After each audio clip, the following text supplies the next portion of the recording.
Halo, selamat datang kembali.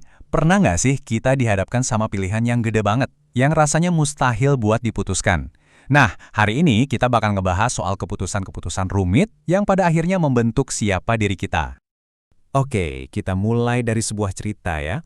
Ada seorang teman dari penulis buku ini, Russ Roberts, yang lagi pusing 7 keliling menghadapi sebuah keputusan super besar dalam hidupnya. Mereka coba tuh pakai cara yang paling logis, bikin daftar pro kontra ya kan, sesuatu yang mungkin kita juga sering lakuin. Tapi hasilnya, nihil, mereka tetap aja bingung. Nah inilah contoh sempurna dari apa yang disebut masalah liar, jenis masalah yang nggak bisa diselesaikan cuma pakai logika dan hitung-hitungan. Dari sini kita belajar sesuatu yang menarik. Ternyata, nggak semua masalah itu diciptakan sama. Ada dua kategori besar, yang namanya masalah liar dan lawannya masalah jinak. Mari kita bedah satu persatu. Oke, kita mulai dari yang gampang dulu, masalah jinak. Ini tuh masalah yang tujuannya jelas, terukur, dan biasanya ada cara pasti buat nyelesainnya. Contohnya, gimana caranya pergi dari Jakarta ke Surabaya? Atau gimana cara bikin baterai HP lebih awet? Ada datanya, ada algoritmanya, ada solusinya.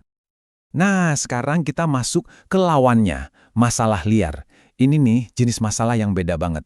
Ini adalah persimpangan hidup. Pertanyaannya bukan lagi gimana caranya, tapi haruskah saya pindah kerja? Siapa orang yang tepat untuk saya nikahi? Keputusan-keputusan kayak gini nggak ada jawaban pastinya. Dan pilihan apapun yang kita ambil bakal ngebentuk kita jadi orang yang berbeda. Biar lebih jelas, kita bandingin langsung ya. Masalah jinak itu ibaratnya kita ngikutin resep kue. Langkahnya jelas, hasilnya bisa diprediksi. Tapi masalah liar, wah itu kayak kita dilepas di hutan belantara tanpa peta. Nggak ada resepnya, nggak ada jaminan sukses, dan setiap perjalanan itu unik. Oke, sekarang pertanyaannya, kenapa sih cara-cara biasa kita kayak bikin daftar pro kontra itu seringkali gagal buat masalah liar? Buat ngejawab ini, kita bakal ngintip dilema yang dihadapi salah satu ilmuwan paling jenius sepanjang masa. Bayangin deh, di tahun 1838, Charles Darwin lagi galau berat. Masalahnya liar banget. Nikah atau enggak ya? Dan sebagai seorang ilmuwan, tentu saja dia mencoba menyelesaikannya dengan cara yang paling rasional. Coba deh, kita lihat daftarnya. Di kolom tidak menikah, isinya enak semua tuh. Kebebasan, lebih banyak uang buat beli buku, bisa nongkrong sama teman-teman pinternya.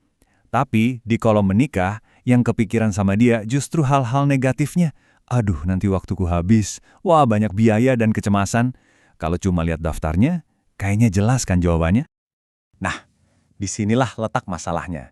Daftar Darwin ini kena efek lampu jalan.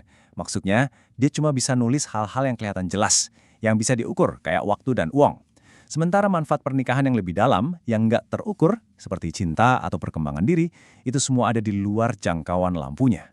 Dan bukan cuma itu, dia juga terjebak dalam apa yang disebut masalah vampir. Maksudnya apa?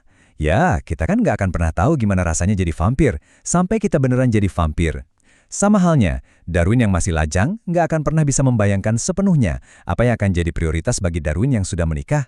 Pengalaman itu mengubah kita, termasuk apa yang kita anggap penting. Jadi, yang paling menarik adalah, meskipun semua analisis logisnya seolah-olah bilang jangan, coba tebak apa yang dia tulis di akhir daftarnya. Menikah, menikah, menikah. Ini bukan lagi soal hitung-hitungan, ini adalah sebuah lompatan keyakinan. Kisah Darwin tadi nunjukin sesuatu yang fundamental. Mungkin selama ini untuk masalah-masalah besar dalam hidup, kita ngejar target yang salah. Mungkin tujuannya bukan sekedar memaksimalkan kesenangan atau meminimalkan kerugian. Nah, orang Yunani kuno punya satu kata keren buat ini, eudaimonia. Ini sering diartiin kebahagiaan, tapi sebenarnya lebih dari itu. Artinya lebih ke berkembang atau menjalani hidup yang utuh dan bermakna. Ini mencakup segalanya, integritas, punya tujuan, sampai merasa punya harga diri. Filsuf John Stuart Mill ngejelasin ini dengan perbandingan yang unik, tapi kena banget. Dia bilang, lebih baik jadi manusia yang gak puas daripada jadi babi yang puas. Maksudnya, apakah kita cuma mau hidup yang isinya kesenangan sesaat aja, atau kita mau hidup yang punya makna dan tujuan, meskipun kadang itu artinya kita harus berjuang dan merasa gak nyaman. Oke. Jadi kalau daftar pro kontra nggak jalan, terus gimana dong cara kita ngadepin masalah liar ini? Nah tenang, ada beberapa alat bantu atau pedoman baru yang bisa kita pakai. Alat bantu yang pertama adalah prioritaskan prinsip Anda. Artinya, dalam menghadapi keputusan besar, coba deh identifikasi dulu apa nilai-nilai atau prinsip yang paling fundamental buat diri Anda yang nggak bisa ditawar-tawar. Contohnya kayak cerita Theodora, si penjaga rumah ini. Dia nemu berlian. Gampang banget kan buat disimpan aja, nggak ada yang lihat. Tapi dia balikin. Kenapa? Bukan karena takut ketahuan atau ngarap imbalan, tapi karena dia memegang teguh prinsip kalau dia adalah orang yang jujur. Titik. Baginya, kejujuran itu nggak bisa ditukar sama berlian. Itulah kompasnya. Oke, alat bantu kedua, ini idenya unik banget datang dari seorang pelatih football legendaris namanya Bill Belichick. Intinya adalah merangkul ketidakpastian, bukan mencoba menebak masa depan dengan sempurna. Jadi metodenya gini. Pertama, perbanyak pilihan, jangan terpaku sama satu rencana sempurna. Kedua, kalau sebuah pilihan ternyata nggak berhasil, ya udah, relakan. Jangan nyesal sama biaya yang udah keluar. Anggap aja itu biaya belajar. Dan yang ketiga, dia nggak gengsi buat ganti haluan kalau emang rencananya nggak berjalan baik. Dan yang terakhir, ini soal cara kita memandang hidup itu sendiri. Coba deh, jangan lihat hidup kita kayak rute perjalanan yang udah pasti dan harus diikuti titik per titik. Anggaplah hidup kita ini kayak kanvas kosong, dan kita ini senimannya. Kadang seniman itu baru tahu mau ngelukis apa pas kuasnya udah nyentuh kanvas kan? Nah, hidup juga gitu. Diri kita, tujuan kita, itu semua baru kelihatan seiring kita ngejalaninnya. Jadi kuncinya adalah terbuka sama hal-hal baru, sama kejutan-kejutan yang mungkin muncul di depan.